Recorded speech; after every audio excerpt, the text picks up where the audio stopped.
시작됐습니다. 이란 반정부 시위 진압 과정에서 2,000명 넘는 사망자가 발생했다는 보도가 잇따르자 트럼프 미국 대통령이 개입을 시사했습니다. 경찰이 공천 대가로 1억 원을 주고받은 혐의로 강선우 무소속 의원과 김경 서울시 의원을 출국 금지 조치했습니다. 서울 시내버스 노사가 막판 임금 협상을 진행 중인 가운데 결렬시 390개 버스 노선이 내일 첫 차부터 파업에 돌입해 교통 대란이 예상됩니다.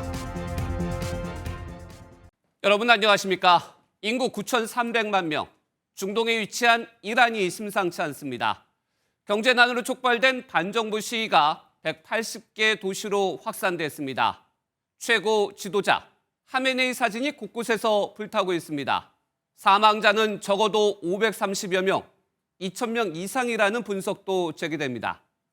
미국과 이스라엘이 이란에 대한 군사행동 가능성을 내비치자 협상 소식도 들려옵니다. 긴박한 이란, 첫 소식은 강재묵 기자가 보도합니다. 시신이 담긴 검은 봉투가 이란 테헤란 수도 거리를 가득 채웠습니다. 오열하는 유족들의 모습도 곳곳에 보입니다.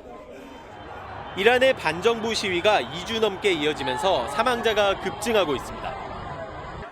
미국의 한 인권단체는 지금까지 시민 490명과 군경 48명이 숨졌고 1,600명 이상이 체포됐다고 전하면서도 사망자가 더 많을 것으로 우려했습니다. 이란 정부가 공식적인 사망자 규모를 밝히지 않고 있지만 2,000명이 넘게 숨졌을 거란 얘기마저 나옵니다. 이란 정부가 시위대를 향해 발포하는 등 강경 진압에 나서면서 사망자가 급증하는 것입니다. We have seen the use of lethal force indiscriminately against protesters, and we have evidence of close-range gunshot wounds. 심각한 경제난에서 출발한 시위인 만큼 도심 곳곳에선 과거 왕정으로 돌아가자는 목소리도 쏟아져 나왔습니다.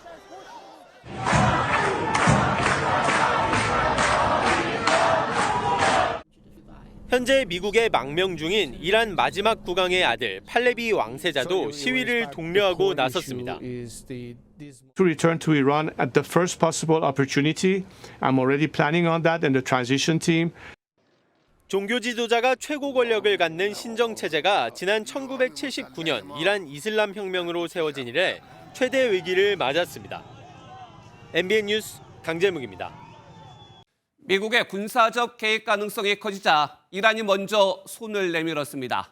트럼프 대통령은 이란 정부가 미국과 협상을 원하고 있다고 밝혔습니다. 압박과 동시에 대화도 열어놨습니다. 이어서 윤지원 기자입니다. 프랑스 에펠탑 앞으로 이란 국기를 든 시위대 수천 명이 행진합니다. 영국 런던에서는 한 남성이 이란 국기 대신 과거 팔레비 왕조의 사자와 태양 깃발을 대사관에 겁니다. 이란을 해방하라는 구호를 외치는 이란 반정부 시위가 이란을 넘어 유럽과 미국 등으로 확산하는 겁니다. 시위가 격화하며 물리적 충돌도 이어지고 있습니다. 미국 LA에서 행진하는 시위대 사이로 대형 트럭이 돌진해 2명이 다쳤고 분노한 시위대가 트럭을 부수며 항의했습니다.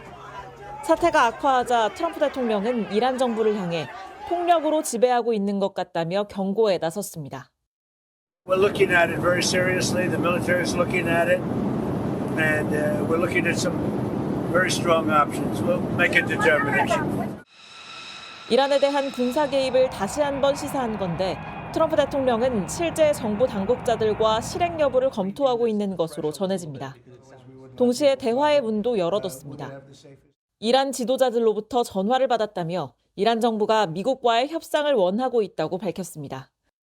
그러면서 우리가 먼저 행동해야 할 수도 있지만 회담은 준비돼 있다며 양면 전략을 구사했습니다. MBN 뉴스 윤지원입니다. 이란 사태 좀 더 들여다보겠습니다. 국제부 이한나 기자 나와 있습니다.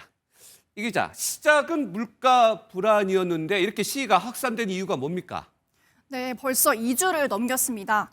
이란의 리알화 가치 폭락이 시위를 촉발한 원인이었죠. 그동안 이란은 서방 국가의 제재로 물가가 폭등하면서 극심한 생활고에 시달려왔는데 경제난, 그러니까 먹고 사는 문제에 성난 민심이 결국 폭발한 겁니다. 앞선 반정부 시위와의 차이점도 바로 여기에 있는데요. 지난 2009년에는 당시 마무드 아마디네자드 대통령이 재선에 성공하자 야권에서 부정선거를 주장하며 시위를 벌였지만 좌절됐고요. 이란 히잡 시위 들어보셨죠? 네. 2022년 20대 여성이 히잡을 올바르게 착용하지 않았다는 이유로 종교경찰이 체포, 구금하면서 시위가 촉발됐었습니다. 그러면서 정권 교체 얘기까지 나와요. 정권 교체 얘기를 하려면 이란의 현재 통치 체제를 이해해야 될 것 같은데 시위에서 앞서 기사를 보니까 왕정으로 돌아가자 이런 얘기가 나옵니다. 어떤 얘기입니까? 네, 이란은 원래 왕정 국가였지만 현재는 종교 지도자가 국가를 통치하는 신정 체제로 운영되고 있습니다. 1979년 왕조의 부패와 사치에 대한 국민적 분노로 이슬람 혁명이 일어나면서 팔레비 왕조가 붕괴한 건데요. 47년째 하메네이 체제가 이어지면서 이번엔 국민들이 독재의 피로를 느끼고 있는 겁니다. This is the voice of the Iranian King Reza Pahlavi. 그렇다면은 과거의 왕정 시대로 돌아가자는 얘기인가요? 꼭 그렇지만은 않습니다. 하지만 그때 분위기는 훨씬 더 자유로웠는데요. 네. 당시만 해도 이란은 중동의 파리라고 불릴 정도로 옷차림도 삶의 방식도 세련되고 자유로웠습니다. 또 중동의 대표적인 친미 국가이면서 동시에 이스라엘, 우리나라와도 우호적이었는데요. 서울에 테헤란로가 생긴 것도 바로 이 시기입니다. 그러니까 일단 독재 국가에서 그래도 과거 왕정 시대가 좋았다 이런 목소리가 나오고 있는 건데 또 관심이 큰 게 이란과 사이가 안 좋은 미국이 베네수엘라처럼 또 공격할 가능성이 있는지 개입의 여부는 어떻게 되는 건지 이 부분이 궁금합니다. 네, 지금 트럼프 대통령 기세라면 가능성이 있어 보입니다. 어허. 트럼프 대통령은 모레 마코 루비오 국무장관과 피트 헤그세스 국방장관 등에게 구체적인 대응 옵션을 보고받습니다. 미국 언론은 이란 내 주요 군사시설 정밀 타격과 네트워크 무력화 등이 포함된다고 보도하고 있습니다. 다만 미국이 직접 개입할 경우 이란 내 반미 감정이 고조될 수 있기 때문에 당분간은 대화에 주력할 것이라는 전망도 나옵니다. 아무래도 또 이슬람 국가고 중동이기 때문에 이란 전체 또 중동 전쟁으로 확산될 수 있을 가능성도 있어 보여요. 그런데 또 중요한 것은 이란에 우리 국민들이 있지 않습니까? 안전에 지금 괜찮습니까? 네, 다행히 현재까지 피해는 없습니다. 이란에 있는 한국 교민 수는 단기 체류자를 포함해 60여 명인데요. 우리 정부는 교민의 안전을 상시 점검하고 재외공간과의 합동 상황 점검 회의를 통해 안전 확보에 만전을 기하고 있다고 밝혔습니다. 네, 이란 사태 여기까지 정리하겠습니다. 국제부 이한나 기자였습니다. 공천원금 1억 원 의혹과 관련해 경찰이 강선우 의원과 김경 서울시 의원 그리고 돈을 건네받은 혐의를 받고 있는 전직 보좌관 3명 모두를 출국 금지 조치했습니다. 늦은 감이 있는데 기존 입장이 바뀌어 말맞추기란 것은 아닌지 살펴보고 있습니다. 이주율 기자입니다. 경찰이 강선우 무소속 의원에 대해 출국 금지 조치를 한 것으로 나타났습니다. 강 의원은 지난 2022년 지방선거 당시 보좌관이었던 남모 씨를 통해 김경 서울시 의원으로부터 1억 원을 건네받은 혐의를 받고 있습니다. 그 돈을 갖다가 받은 지금 사무국장이 그렇게 보관하고 있었다는 거 아닙니까? 정말 그냥 아무 생각이 없었던 거죠, 정말. 경찰은 어제 강 의원과 김 시 의원 자택 등에 대한 압수수색을 벌여 관련 자료를 확보하고 분석에 나섰습니다. 또한 김 시 의원과 남 씨도 출국 금지 조치하고 추가 조사를 위해 일정을 조율하고 있습니다. 어제 김 시 의원은 귀국 직후 3시간 반 동안 조사를 받았지만 큰 진전은 없었던 것으로 전해졌습니다. 강선우에게 공천 대가로 1억 원 건넨 게 맞으세요? 경찰은 김 시 의원이 자수서를 제출한 만큼 혐의 입증을 자신하고 있습니다. 하지만 미국에서 김 시 의원이 돈을 건넨 사실을 인정하고 보좌관의 쇼핑백을 받았다는 진술들이 연이어 나오면서 피의자 3명이 사전에 말맞추기를 한 건 아닌지도 살펴보고 있습니다. 주요 피의자들에 대한 출국 금지와 압수수색이 이뤄진 만큼 의혹의 정점인 강선우 의원에 대한 소환도 임박했다는 관측이 나옵니다. MBN 뉴스 이주일입니다. 국민의힘이 5년여 만에 간판을 바꿉니다. 장동혁 대표의 계엄 사과 이후 추진되는 건데 다음 달 설 연휴 전후에 새로운 당명이 결정될 것으로 보입니다. 정예린 기자가 보도합니다. 국민의힘이 2020년 9월 이후 5년여 만에 당명 개정에 나섭니다. 조사에 답한 책임 당원 중 70%에 가까운 당원이 당명 개정에 찬성했습니다. 당원분들의 분명한 열망을 확인할 수 있었습니다. 당명 개정을 시작으로 장동혁 당대표의 이기는 변화를 흔들림 없이 추진하겠습니다. 당원들이 제안한 당명에는 공화, 자유, 미래 등이 포함돼 보수의 가치와 함께 변화를 바라는 의견이 많은 것으로 알려졌습니다. 3당 합당으로 출범한 민주자유당부터 신한국당, 한나라당, 새누리당, 자유한국당, 미래통합당, 그리고 현재 국민의힘까지 당명 변경은 당이 어려울 때마다 위기 극복 카드로 등장했습니다. 장동혁 대표의 계엄 사과 이후 추진되는 이번 당명 개정을 통해 윤석열 정부와 단절하고 지방선거 체제로의 완전한 전환을 하려는 것이라는 분석입니다. 과거들을 극복하고 새로운 미래를 향해서 나아가겠다는 점, 그러한 의지를 국민들께 설득력 있게 전달하는 그런 메시지로서의 역할을 하지 않을까 기대하고 있습니다. 국민의힘은 이번 주까지 대국민 공모를 통해 당명 아이디어를 접수한 뒤 전문가 검토를 거쳐 설 전후로 개정 작업을 마무리한다는 방침입니다. 국민의힘은 당명 변경과 함께 변화와 혁신의 의지를 담을 수 있는 당원 당규 변경도 추진합니다. MBN 뉴스 정혜린입니다. 윤석열 전 대통령에 대한 내란 우두머리 혐의 결심 공판이 내일 다시 열립니다. 내란 특검이 사형 또는 무기징역을 고심하고 있는 것으로 알려진 가운데 이례적으로 변호인단의 행동이 변수가 되고 있습니다. 내일도 법원판 필리버스터, 침대 변론이 될 것이란 전망이 나옵니다. 먼저 최희지 기자가 보도합니다. 윤석열 전 대통령의 12.3 비상계엄 내란 우두머리 혐의에 대한 결심 공판은 내일 오전 9시 20분 시작합니다. 예정대로라면 지난 금요일 특검 구형이 끝나야 했지만 함께 재판을 받는 김용현 전 장관 측이 최후 변론에 8시간가량 쓰면서 연기됐습니다. 새벽 1시에 막 진행하는 거는 조금 그거는 또 제대로 된 변론이라고 하기도 힘들고 다들 지치시고 힘들 테니까. 남은 절차는 윤 전 대통령 측의 서류 증거조사인 서증조사와 최후 변론, 특검 측 최종 의견과 구형, 그리고 최후 진술입니다. 재판부는 내일이 마지막 재판이라고 공언했지만 그 외에 옵션은 없어요. 그 방법이 없어요. 일단 왜냐하면 다음 기일 날은 그냥 무조건 끝내는 겁니다. 이에 질세라 윤 전 대통령 측 변호인단은 짧게는 6시간에서 길게는 8시간에 달하는 최후 변론을 준비한 것으로 알려졌습니다.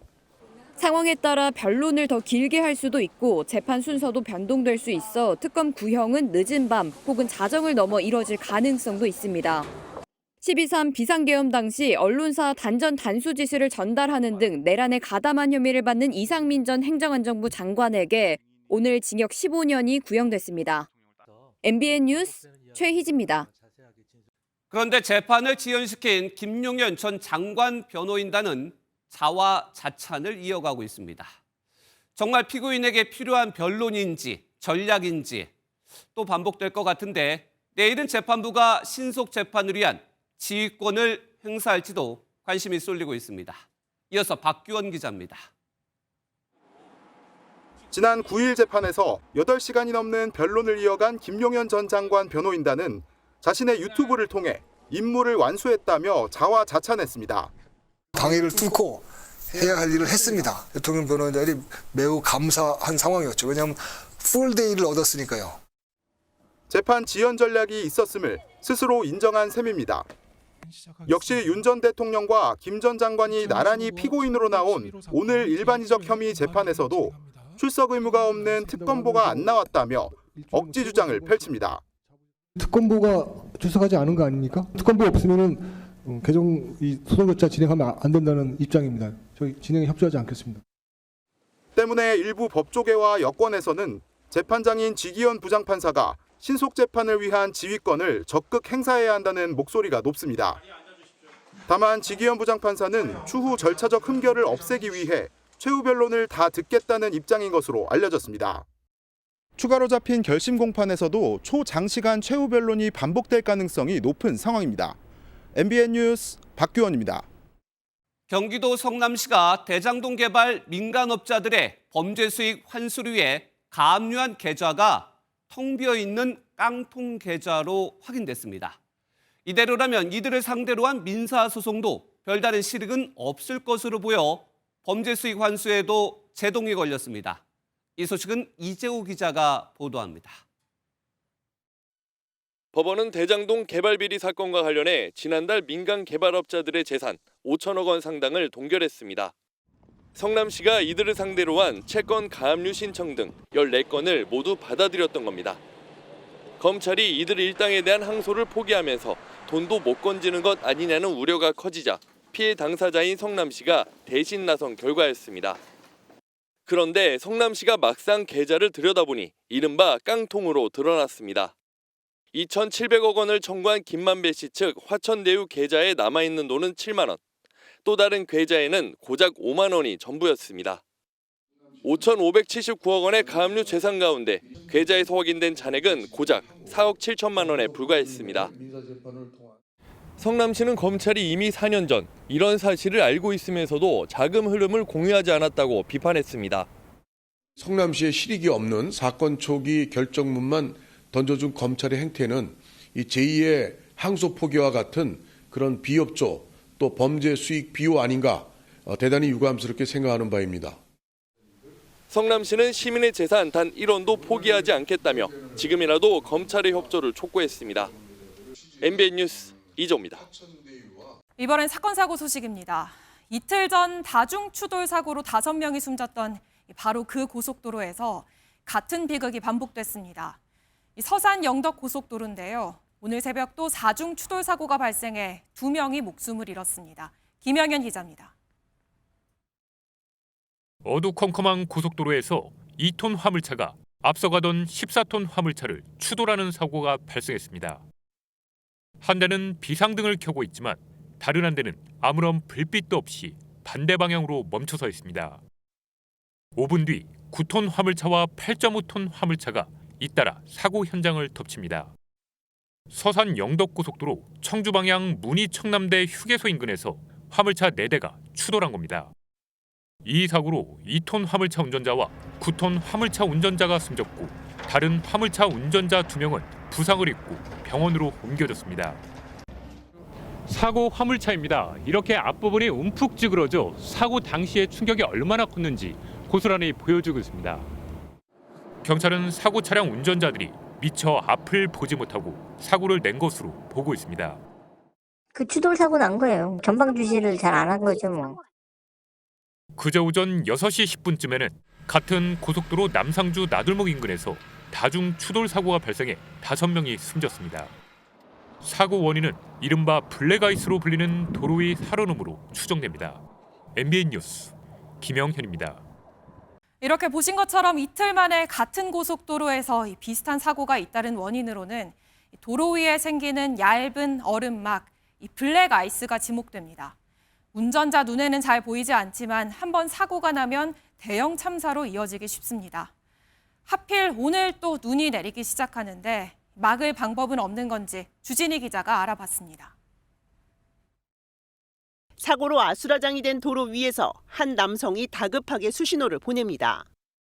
속도를 줄이지 못하고 미끄러지는 SUV 차량을 황급하게 피하고 몸을 가누기도 전에 또 다른 차량을 아슬아슬하게 피합니다. 강원 원주, 세종시, 고양시 자유로 등 블랙아이스 사고는 매년 이어지고 있는 건데 지난 5년간 도로 결빙으로 4,100건이 넘는 사고가 났고 80명 넘게 숨졌습니다. 겨울철 도로 표면 온도가 영하로 떨어지면 블랙아이스가 생길 수 있습니다. 보통 이렇게 눈이 내리는 날은 대기 온도보다 도로 표면 온도가 2, 3도가량 낮습니다. 때문에 도로에 결빙이 생기기 쉽습니다. 매연과 뒤섞여 만들어진 검은 살얼음, 블랙아이스는 심지어 운전자들 시야에도 잘 보이지 않아 대형 사고로 이어지기 십상입니다. 블랙아이스로 인한 사고가 잇따르고 있는 가운데 전국에 한파와 눈비 예보가 있어 각별한 주의도 필요합니다.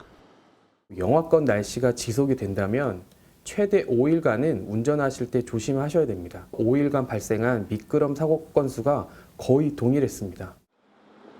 도로에 열선을 깔자는 제안도 나오지만 막대한 예산에 엄두를 내지 못하고 결국 제설 작업을 제때 하는 것이 현재로서는 최선이라는 분석입니다. MBN 뉴스 주진입니다. 캄보디아에서 우리 국민을 상대로 스캠 범죄를 저지른 일당이 붙잡혔습니다. 국가기관을 사칭해 260억 원 넘게 빼앗겼고 여성을 대상으로 성착취 범죄까지 저질렀습니다. 표선우 기자가 보도합니다. 캄보디아 수도 프놈펜의 한 범죄 단지. 경찰이 굳게 닫힌 대문 담을 뛰어넘어 들어갑니다. 안에는 피의자들이 줄지어 앉아 있습니다. 나는 대구. 하나, 둘, 셋, 또 있어? 맹령 있어요? 진짜 모릅니다. 죄송합니다. 캄보디아 프놈펜을 거점으로 우리 국민을 상대로 수백억 원을 가로챈 스캠 범죄 조직원 26명이 지난 5일 초국가 범죄 특별대응 TF에 검거됐습니다. 이들은 지난해 2월부터 경찰과 금감원 등 국가기관을 사칭해 피해자가 범죄에 연루된 것처럼 속이고 재산 조사 명목으로 금품을 갈취한 혐의를 받고 있습니다. 범죄 수사 대상이다 너는 이런 식으로 속이고 수사 보완을 명목으로 숙박업소 등에 머물도록 유도한다고 합니다. 그리고 외부 연락을 스스로 차단하도록 해서 고립을 시키고 구조가 어렵게. 붙잡힌 26명은 모두 한국인으로 조사됐습니다. 피해자는 우리 국민 165명, 피해액은 267억여 원에 달하는 것으로 파악됐습니다. 특히 이들은 여성 피해자들을 상대로 성착취 영상을 촬영하게 하거나 사진 전송까지 강요한 것으로 전해졌습니다. 이번 검거는 지난해 10월 합의로 가동된 캄보디아 코리아 전담반과 국정원의 합동 작전으로 이루어졌습니다. 정부는 성착취 영상을 즉각 차단하고 피해자들에 대한 치료와 재발 방지책을 마련하는 한편 범죄자들은 최대한 신속하게 국내로 송환해 처벌한다는 방침입니다. MBN 뉴스 표선우입니다. 오늘 하루 화제가 된 사건을 더 깊이 들여다보는 사건 추적 시간으로 이어갑니다. 사회부 김태희 기자가 나와 있습니다. 김 기자, 오늘 하루 온라인에서 이 공분을 산 사건이 하나 있었는데 묶인 어머니라고 되어 있네요. 요양병원 사건이었는데 어떤 얘기죠? 네, 한 온라인 커뮤니티에 올라온 사연입니다. 이 요양병원에 입원 중인 어머니를 찾아간 A씨는 어머니 얼굴 위에 수건이 덮여있는 모습을 보고 깜짝 놀랐다고 합니다. A씨는 어머니의 양팔이 줄로 묶인 상태라 스스로 수건을 치울 수도 없었다고 하는데요. 그러니까 양팔이 묶인 상태로 얼굴에는 수건이 덮여 있었던 건데 왜 그랬다고 합니까? 이 놀란 A씨가 직원들에게 어떻게 된 거냐 물었더니 잘 모르겠다라는 답만 돌아왔습니다. 네, 그래서 이 취재진이 요양시설 관계자들에게 물어보니까 환자 얼굴에 수건을 덮는 행위가 학대로 판단될 수 있다고 말합니다. 어르신을 얼굴에다 수건을 덮어놨다는 거는 뭔가 이 사람의 케어를 할 때 귀찮으니까 덮어놨다에 많이 기울어지는데요. 귀찮으니까 덮어놨다. 가족들이 들으면 참 어떤 마음일지 상상도 할 수 없는데 특히나 이 요양시설 같은 경우에는 이 관리 부실이 비극적인 사고로까지 이어질 수 있기 때문에 더 예민할 수밖에 없잖아요. 저희가 이 요양시설에서의 사고 하나를 취재했는데 옆에 있었으면이라는 키워드가 떠 있네요. 어떤 사건이었죠? 지난해 4월 발생한 사건입니다. 먼저 관련 CCTV 영상부터 같이 확인해 보겠습니다. 한 병실에서 요양보호사가 어르신에게 간식으로 고구마 마탕을 건네고 별다른 확인 없이 방을 나갑니다. 이 어르신은 연하장애, 즉 딱딱한 음식을 삼키기 어려운 상태였는데요. 결국 마탕이 어르신 목에 걸리면서 쓰러졌고 질식으로 숨졌습니다. 그러니까 사람만 옆에 있었어도 이 사고를 막을 수 있었던 거네요. 네, 그렇습니다. 유족들은 사고 이틀 전에도 어머니를 뵀는데 굉장히 건강한 상태였다고 합니다. 그래서 강하게 분노했는데요. 치매가 있는 어르신에게 딱딱한 음식을 주고 방치했다는 겁니다. 갑자기 이렇게 돌아가시니까 너무 억울한 것도 있고 엄마가 불쌍한 옆에 사람만 있었어도 엄마가 이렇게 되시지 않았는데. 그런데 이런 사고가 나도 이후에 책임을 묻는 과정 역시 험난하다고요. 네, 요양원 측은 불가항력이었다는 입장입니다. 해당 요양원은 법인이 여러 지점을 운영하고 있는데요. 법인은 요양보호사와 근로계약만 맺었을 뿐 현장 관리 감독은 각 지점 원장의 책임이라는 취지로 주장하고 있습니다. 실효성이 있는 민사가 되려면 사용자 책임으로 그 업체의 책임을 져야 되거든요. 근데 이제 법인인 경우에는 내가 사용자는 맞는데 내가 어떻게 관리하냐?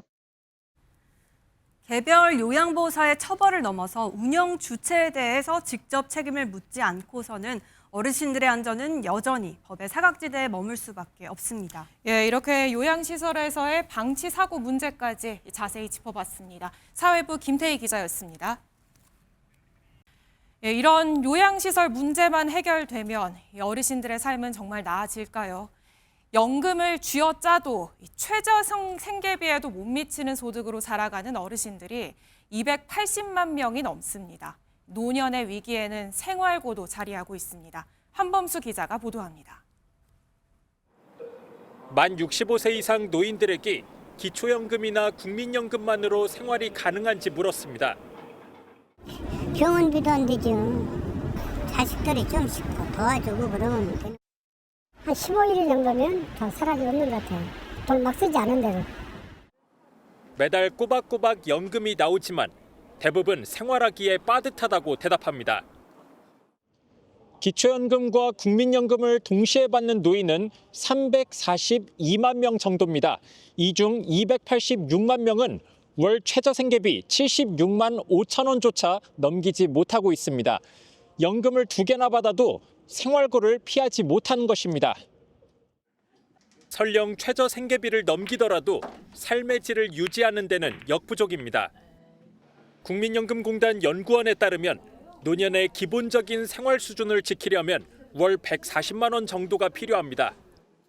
하지만 기초연금과 국민연금만으로 이 기준을 충족하는 인원은 5만 명에 불과합니다.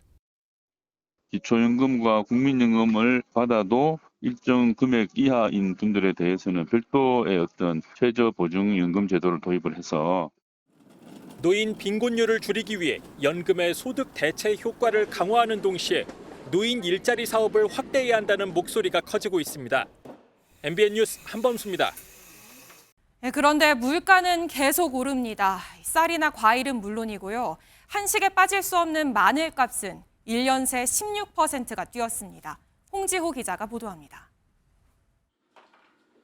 저녁 장사를 준비 중인 서울의 한 고깃집. 구워도 먹고 쌈에도 들어가는 마늘 손질이 한창입니다. 열흘에 한 번 도매로 들여오는데 작년부터 마늘값이 크게 올랐습니다.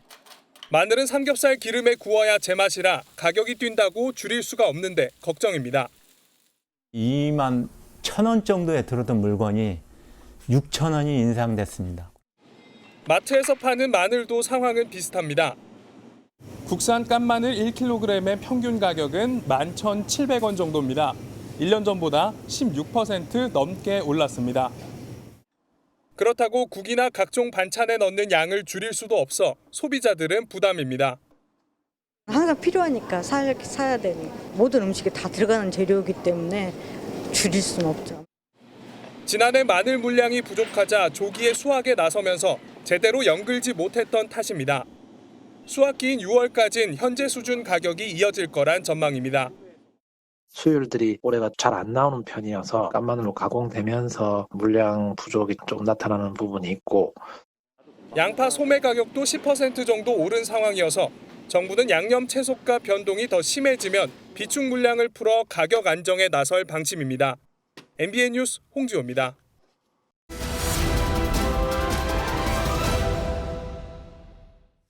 오늘 아침 출근길 영하권의 강력한 한파가 이어졌습니다. 특히 태풍급의 강한 바람이 동반돼 체감 온도를 더욱 떨어뜨렸습니다. 이런 이중한파 원인 그리고 언제까지 이번 추위가 이어질지 안병수 기자가 전해드립니다. 영하 10도 안팎의 추위에 출근길이 잔뜩 얼어붙습니다. 설상가상으로 매서운 칼바람까지 불어 털모자와 목도리에 의지합니다. 지금 날씨 너무 추워가지고 옷 단단히 껴입고 나왔습니다. 아침에 출근할 때 너무 추워가지고 좀 빨리 겨울이 끝났으면 좋겠습니다. 이번 추위는 순간 최대 풍속이 초속 30m, 시속 100km가 넘는 태풍급 강풍을 동반해 체감 온도를 더욱 끌어내렸습니다. 이달 초 한반도 상공에 자리 잡은 대륙성 고기압이 눈비를 머금은 저기압과 강하게 부딪혀 괴물 강풍을 만든 겁니다. 이번 강풍은 해안가나 산지뿐 아니라 이 도심에도 위협적입니다. 가뜩이나 바람이 빠른데 건물 사이를 비집고 나오면서 순간 속도가 더 올라가기 때문입니다. 실제 경기 의정부시에서 강풍에 간판이 떨어져 한 명이 숨지는 등 도심 곳곳에서도 인명과 구조물 피해가 적잖았습니다. 오늘 오전까지 나흘 동안 강풍과 관련한 소방 활동은 1,701건에 달했습니다. 강풍은 더 몰아칠 것으로 예상됩니다. 강원 산간에는 강풍주의보가 내렸고 전남과 충남, 제주는 오늘 저녁부터 강풍 예비특보가 발효됐습니다. 내일은 전국 대부분 지역에 바람이 순간풍속 15m/s 안팎으로 강하게 부는 곳이 있겠으니 시설물 관리와 안전사고에 각별히 유의하시기 바랍니다. 기상청은 쓰러질 위험이 있는 나무, 전신주, 간판 아래를 피하고 위급 상황에는 안전한 건물로 긴급히 대피하라고 당부했습니다. MBN 뉴스 안병수입니다. 핀란드에선 영하 37도의 강추위로 비행기가 전면 결항하고 공항이 마비됐습니다. 반면 아르헨티나에선 고온 현상이 지속되며 산불이 일주일째 이어지고 있습니다. 정민영 기자가 전해드립니다. 핀란드 북부 지역의 한 공항 안내판. 모든 비행기가 결항입니다. 영하 37도의 혹한에 이틀째 공항에 갇혀 있다는 SNS 게시물도 있습니다. 공항은 마비됐고 오로라를 보러 온 관광객 등 수천 명이 공항에 발이 묶였습니다. 영하 40도의 추위가 더 이어질 예정으로 원래 혹독한 추위로 유명한 북유럽이지만 올해 더 춥습니다. 서유럽은 폭설이 문제입니다. 독일 학교에는 휴교령이 내려졌고 프랑스 알프스에서는 눈사태로 스키를 타던 50대 남성 1명 등 주말 사이 6명이 숨졌습니다. 반면 여름이 한창인 남반구 아르헨티나는 고온에 씨름하고 있습니다. 아르헨티나 남부 추부추 지역에서 시작된 산불이 일주일째 꺾일 기세가 보이지 않는 겁니다.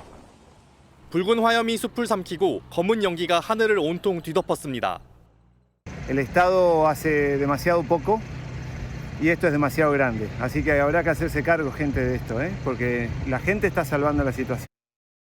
이미 축구장 17,000개 규모의 산림이 다 탔고 3,000명 이상이 대피한 것으로 전해졌습니다. 소방대원과 자원봉사자 등 480여 명이 동원되고 있지만 강풍과 극심한 가뭄에 불길이 잡히질 않습니다. 현지 당국은 최근 20년 내 최악의 산불이라며 총력 대응 중이라고 밝혔습니다. MBN 뉴스 정민영입니다. 미국의 베네수엘라 군사작전 이후 쿠바계 이민자 가정 출신 루비오 국무장관이 주목받고 있습니다. 한편에선 루비오의 역할을 조롱하는 이미지도 부각되고 있습니다. 한여애 기자입니다. 화려한 금장식이 달린 제복 차림에 왕관을 쓴 마코 루비오 미국 국무장관. 루비오가 이란의 국왕을 의미하는 샤에 오를 것을 깨달았다고 써 있습니다. AI로 만든 이미지로 최근 SNS에서 유행하는 루비오 밈 중 하나입니다. 베네수엘라 대통령, 그린란드 총독, 미국 대통령 같이 정치적 직책뿐만 아니라 잉글랜드 프로축구 맨체스터 유나이티드 감독, 미스 유니버스, 힐튼 호텔 사장까지 등장합니다.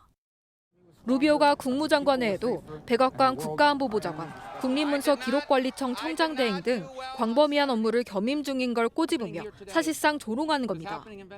더욱이 마두로 축출 작전에서 핵심적인 역할을 하면서 루비오의 영향력은 더 커졌습니다. 공교롭게 루비오는 트럼프 대통령이 베네수엘라에 이어 다음 목표 중 하나로 꼽은 쿠바계 이민자 가정 출신입니다. They got all of their income from Venezuela, from the Venezuelan oil. They're not getting any of it. And Cuba literally is ready to fall. 때문에 루비오가 쿠바의 대통령이 될 것이라는 글도 SNS에 올라왔는데 트럼프 대통령은 좋은 생각이라고 호응하기도 했습니다. 하지만 미국의 이런 일방적인 압박에 쿠바는 강하게 반발하고 있습니다. 미겔 디아스칸의 쿠바 대통령은 트럼프 대통령을 포함한 미국 정부 관료들을 히스테릭하게 공격을 퍼붓는 환자들로 규정하며 인간의 생명마저도 사업으로 본다고 맹비난했습니다. MBN 뉴스 한여입니다. 미국 첫 한국계 연방 상원의원인 앤드긴 민주당 의원이 트럼프 대통령의 대외 정책이 한반도에 위험 신호가 될 수 있다고 경고했습니다. 베네수엘라 공습으로 미국의 전력이 분산될 때 북한이 오판할 수 있다는 겁니다. 워싱턴 강영구 특파원이 만나봤습니다. 워싱턴 DC 연방의회 의사당 옆 세계 정치의 심장부인 이곳에서 미국 역사상 첫 한국계 상원의원 앤디 김 의원을 만났습니다. 국가안보 실무 경험이 풍부한 앤디 김 의원은 최근 트럼프 대통령의 정책이 한반도 정세에 위험 신호를 보낸다고 진단했습니다. 20% of the largest navy in the world is outside Venezuela. That means that that's navy resources that we're not using in Asia or in the Middle East or elsewhere. I don't think I ever imagined a time when we would have a sitting U.S. president threatening a NATO ally with an invasion. 트럼프 대통령의 서반구 패권 장악을 북한 김정은 위원장이 오판할 가능성이 크다는 겁니다. North Korea feels like they're in a pretty strong place, and especially when America is distracted. 가장 우려한 건 한국이 빠진 북한, 미국 간의 직거래, 이른바 한국 패싱입니다. Trump so often does things without partners in the room. I think it shows disrespect to South Korea, disrespect to our allies. 격동의 국제 정세 속에서 한국의 입장을 분명히 대변하겠다는 의지도 강조했습니다. 베네수엘라와 그린란드에서 시작된 미국의 선택이 한반도까지 흔들 수 있다는 경고는 현재 미국의 기류를 여실히 보여주고 있습니다. 워싱턴에서 MBN 뉴스 강영구입니다. 정보 유출 사고에 대한 보상으로 KT가 통신사를 바꿔도 위약금을 면제해주고 있죠. 이게 내일까지인데 통신사들 간 고객을 잡기 위한 지원금 경쟁이 과열되고 있습니다. 새로 휴대폰을 사면서 오히려 돈까지 더 받는 경우가 있습니다. 김종민 기자가 현장 취재했습니다. 평일 낮인데도 휴대전화 대리점마다 손님들로 북적입니다. 직접 상담을 받아봤습니다. 200만 원 상당의 아이폰 최신 모델이 40만 원대, 갤럭시 S25 기본 모델은 오히려 현금을 더 받고 살 수 있습니다. 40만 원 초반대까지 맞춰드릴 수 있어요. 이번이요? 일가 안 넣고 페이백 가져가시죠. 30만 원 정도. 단통법 폐지 때도 꿈쩍 않던 지원금이 KT 위약금 면제 때문에 훌쩍 뛴 겁니다. 고급 사양의 휴대전화는 아예 동이나 구하지도 못하는 상황입니다. 술을 못 구해요. 지금 KT 사태 때문에 지금 이렇게 정책이 좋아진 거거든요.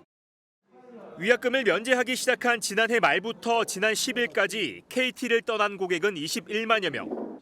KT도 파격 지원에 나서며 고객 이탈을 막기 위해 안간 힘을 쓰고 있습니다. 제가 요금제가 낮으니까 어제까지 다 소진이 이거는 아마 수요일에 받으실 거예요. 내일 동화시키면 공부했지 않을까요? 통신사들이 번갈아가며 보안 사고를 일으키다 보니 소비자들은 어느 통신사든 크게 개의치 않는 분위기입니다. LG로 옮기려고 딸이 KT가 좀 인터넷도 LG 쓰니까 LG로 가면 거지 뭐. 고객 유치를 위한 보조금 경쟁이 과열되면서 소비자 혼란과 함께 결국 통신비 인상으로 이어질 수 있다는 우려도 함께 나오고 있습니다. MBN 뉴스 김종민입니다. 정부 개입으로 한때 1,430원까지 내려갔던 원달러 환율이 어느새 1,470원 선을 위협하고 있습니다. 국내로 돌아오라던 정부의 구애에도 해외 주식 투자자들은 미국장으로 다시 발길을 돌렸습니다. 장동건 기자가 보도합니다. 지난해 말 1,480원대까지 치솟은 원달러 환율. 외환 당국이 결국 강한 구두 개입에 나서자 환율은 안정세를 보이는 듯 했습니다. 하지만 한 달도 안 돼 하락분을 대부분 반납했습니다. 1,420원대로 떨어졌던 원달러 환율은 새해 들어 연일 상승 흐름을 보이며 1,460원대로 무려 40원 가까이 급등했습니다. 주 원인으로 미국 주식에 투자하는 국내 서학개미들의 대규모 달러 환전 수요가 꼽힙니다. 이번 달 들어서만 미국 주식의 순매수 규모가 2조 8천억 원에 달해 1년 전보다 43%나 많기 때문입니다. 환율 하락을 오히려 달러를 싸게 살 기회로 본 겁니다.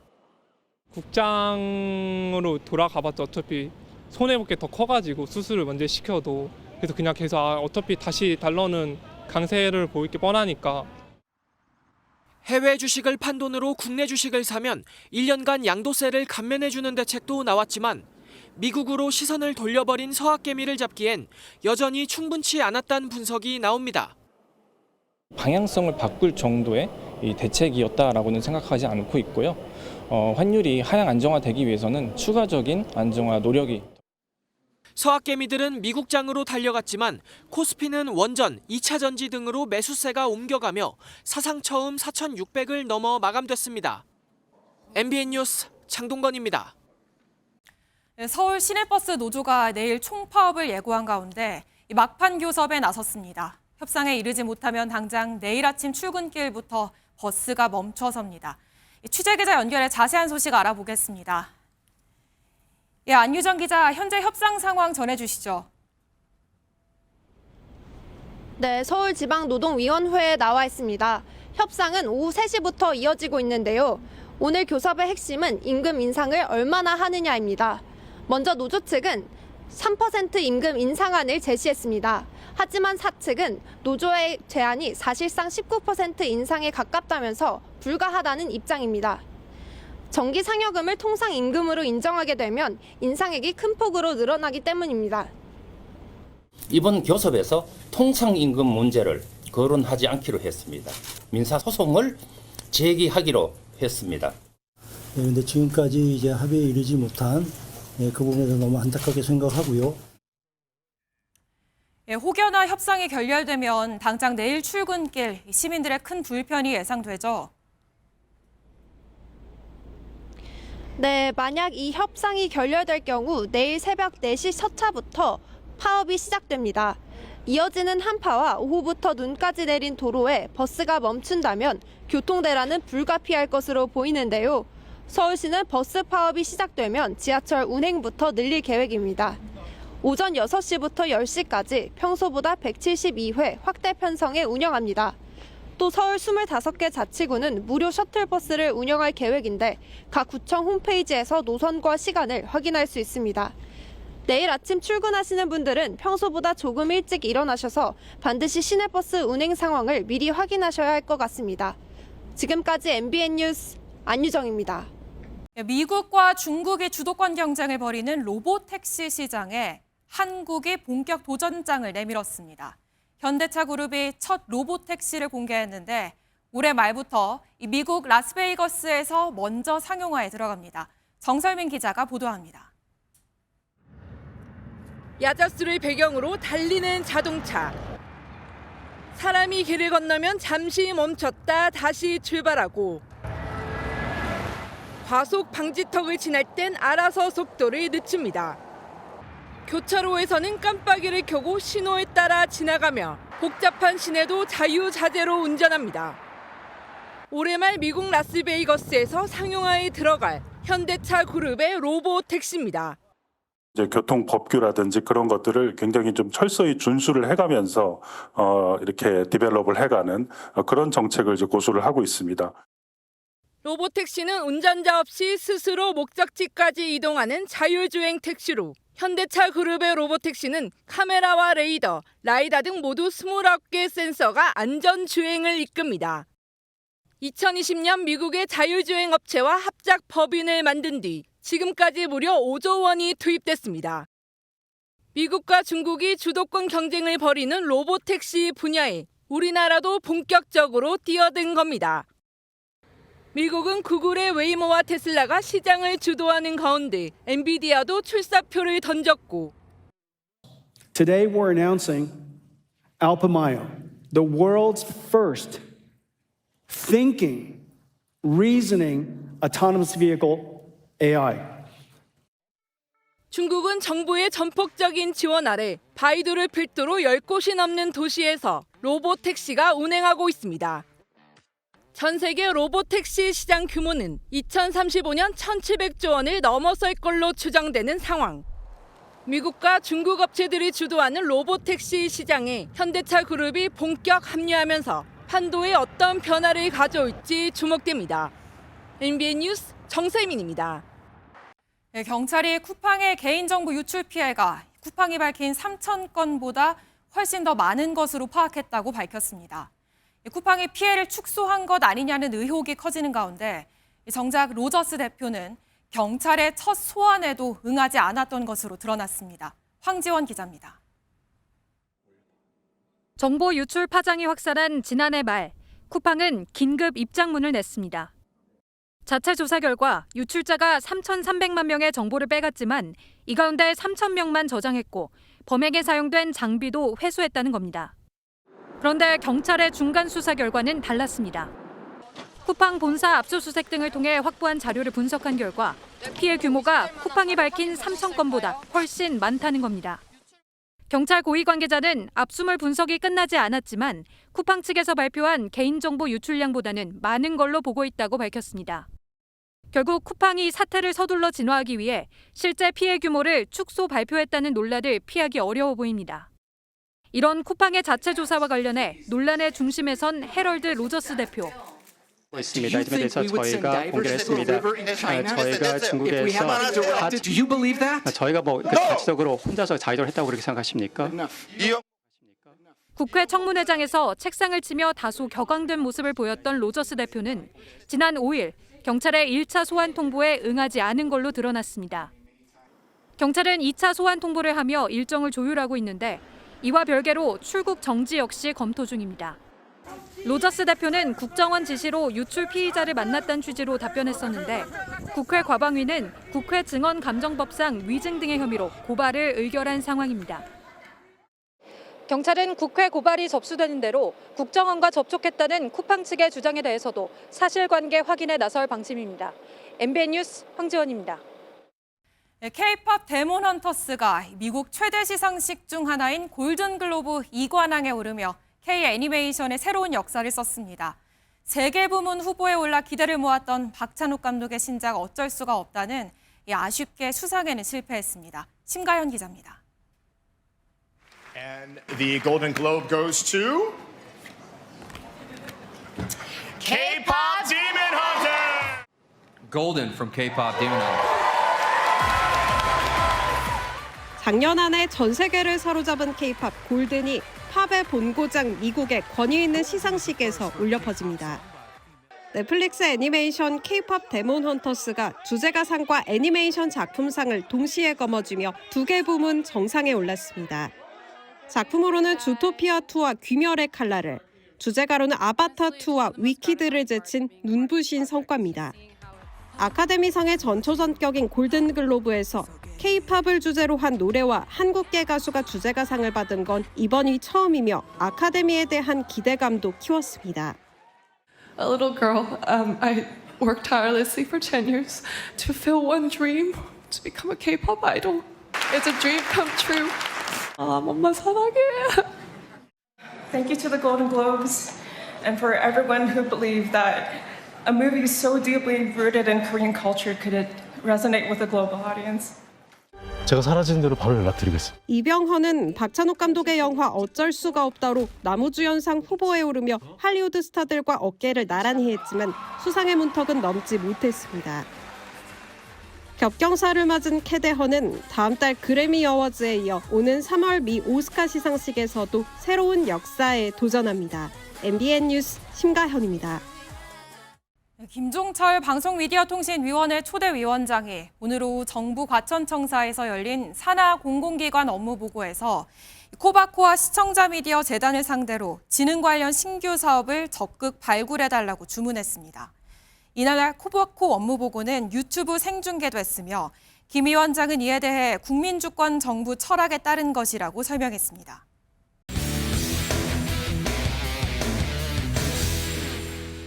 스포츠 뉴스입니다. 지구촌 최대 겨울 스포츠 축제 밀라노 동계올림픽 개막이 이제 한 달도 채 남지 않았습니다.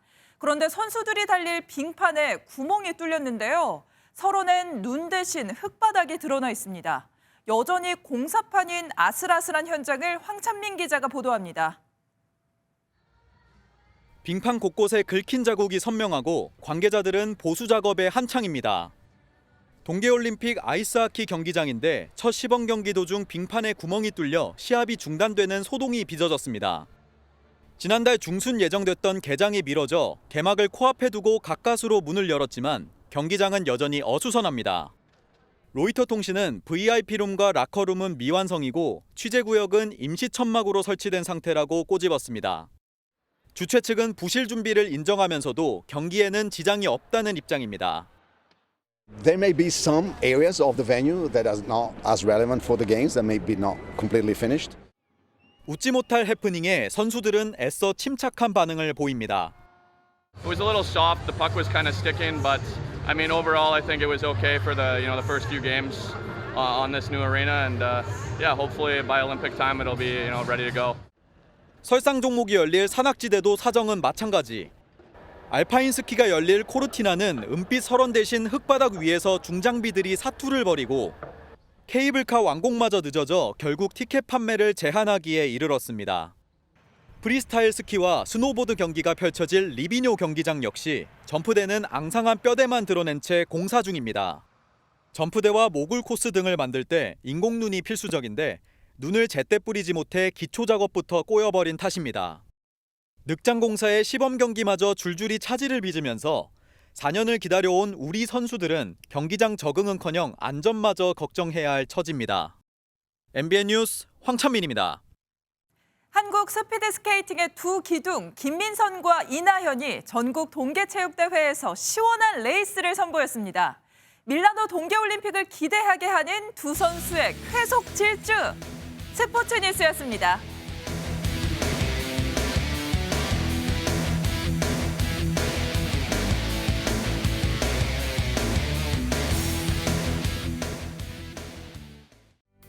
현재 중부지방을 중심으로 내리고 있는 눈은 내일 새벽까지 이어지겠습니다.